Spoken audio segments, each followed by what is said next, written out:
वक्त हो चला उत्तर प्रदेश की बड़ी खबरों का। नमस्कार, आप देख रहे हैं नेशन ऐप समाचार। मैं हूं आपके साथ शुभ शुक्ला।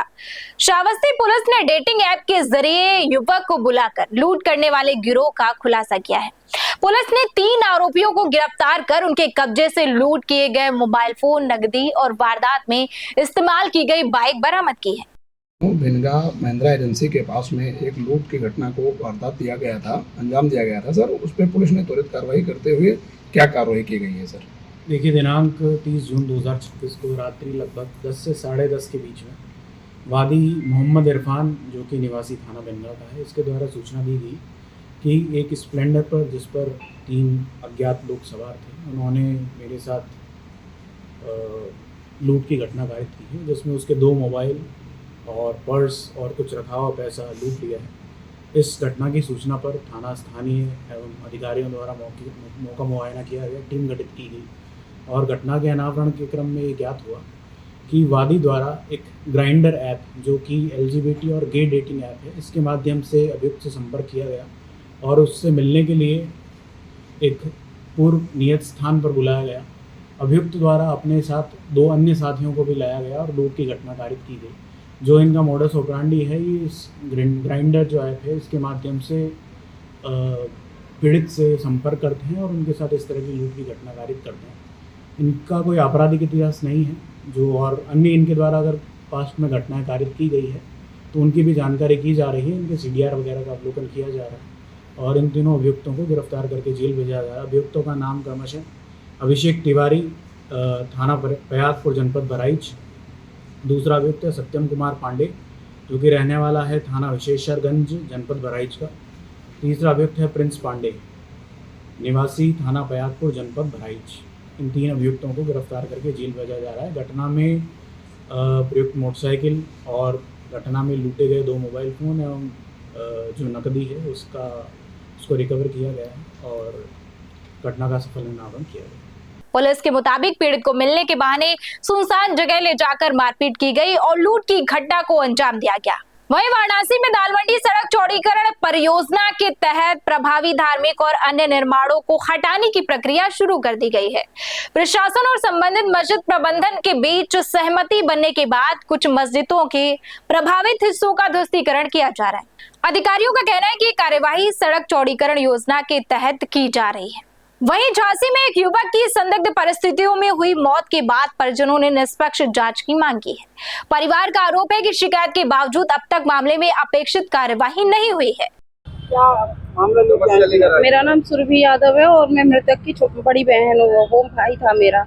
हम लोग यहाँ पे न्याय के लिए आए हैं। उसका क्या है, मर्डर हुआ है और पुलिस ने पहले अच्छे से जाँच नहीं की है, तो अब हम लोग न्याय के लिए यहाँ पे आए थे SP के पास में। ये 15 तारीख को शाम के टाइम घर आ गए थे, वही 7, साढ़े 7, 8 बजे के समथिंग। खाना खाया, उन्होंने भाभी से बोला खाना दे दो, तो उन्होंने खाना लगा दिया। वो खाना खा के किसी का कॉल आया तो वो तुरंत निकल गया। फिर मम्मी फ़ोन लगाती नहीं, 10-11 बजे के समथिंग लगाया होगा, तो उन्होंने बोला कि आ रहे मम्मी। फिर दोबारा लगाया तो उन्होंने फ़ोन नहीं उठाया। फिर हम सब लोग रात में 2, ढाई, 3 बजे तक फ़ोन लगाते रहे, उसने फ़ोन नहीं उठाया। सुबह भी 6 बजे से फ़ोन लगाया, तब भी उसने फ़ोन नहीं उठाया। और मेरे पास में मैंने फ़ोन लगाया तो मनीष के फ़ोन पे ही, मेरे भाई के फ़ोन पे ही किसी ने फ़ोन उठा के बोला कि दीदी आप राजगढ़ आ जाओ। तो मैंने पूछा मनीष कहाँ है, तो क्या वो ठीक है आप राजगढ़ आ जाओ। तो फिर मैंने अपने हस्बैंड को बोला, तो उन्होंने फिर मनीष के फ़ोन पे फ़ोन किया, तो उन्हें बताया गया, पूरी जानकारी दी गई कि मतलब ऐसा ऐसा हो गया। तो हम लोग आए। जब तक मेरे हस्बैंड वहाँ पहुँचे स्पॉट पे, तब तक वहाँ से बॉडी पैक हो चुकी थी और मेरे बड़े भैया को भी खबर दी गई। अब भाई किसी की बॉडी, भाई की बॉडी दिखाई जाए तो जाहिर सी बात है वो बेहोश तो हो ही जाएगा। उसको साइड कर दिया गया। पुलिस वहाँ से बॉडी ले गई है।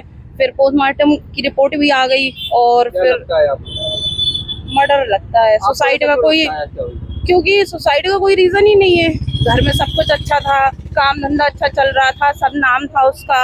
किसी से रंजिश किसी से नहीं थी, क्या पता अब किसने। ये तो पुलिस जांच करके देना। पारिवारिक विवाद हो? कोई पारिवारिक विवाद नहीं है। हम लोग SP ऑफिस आए थे, उन्होंने यही बोला कि जांच करवाइए। आप लोग क्या चाहते हैं? हम लोग न्याय चाहते हैं भाई, जिसने जो किया है तो वो करके मतलब वो सामने आए। अगर सुसाइड है तो पुलिस साबित करके दे दे, क्योंकि पुलिस ना तो हमारे घर आई है जैसे किसी के यहाँ सुसाइड भी कोई करता है तो भाई पूछने आते हैं, मीडिया वाले भी नहीं पहुंच पाए, वरना मीडिया वाले तो हर जगह पहुंच जाते। इतनी क्या जल्दी पैक कराने की बॉडी के तुरंत ले गए, मीडिया नहीं पहुंच पाई है। वरना एक चोरी की रिपोर्ट भी होती है, कहीं चोरी भी हो जाए तो हर जगह चल जाती है। मेरे भाई की कहीं कुछ भी नहीं हुआ, और मेरे भाई की जो पोस्टमार्टम रिपोर्ट आई है उसमें 4-5 फ्रैक्चर कैसे आ गए। तो आपको किसी का शक है क्या? हम लोग को शक किसी पे नहीं है, बस ये है कि हम लोग ये चाहते हैं पुलिस अपनी कार्रवाई करे, जांच करे, पूछताछ करे कि आखिरी कॉल किसके पास आई थी। फोन भी उसका है ना थाने में जमा है, और पुलिस के पास बार बार जा रहे हैं तो वो धमकी देते हैं कि हम मृतक की बहन को थाने में बैठा लेंगे। भाई क्यों? थाने का मामला है? प्रेमनगर थाना। क्या करते थे भैया? भैया का ये बिल्डिंग मटेरियल का काम था उसका।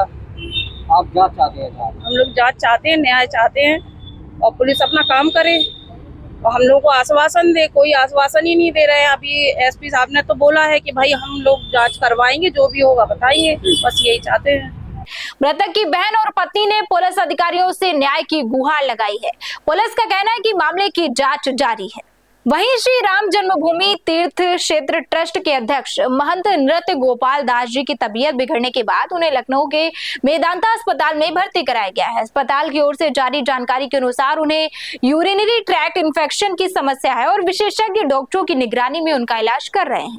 फिलहाल उनकी स्वास्थ्य स्थिति पर लगातार नजर रखी जा रही है। अयोध्या राम मंदिर में चढ़ावे में कथित कमी को लेकर जांच जारी है। जांच एजेंसियां ये पता लगाने का प्रयास कर रही है कि दान की राशि में आई कमी के पीछे क्या कारण है।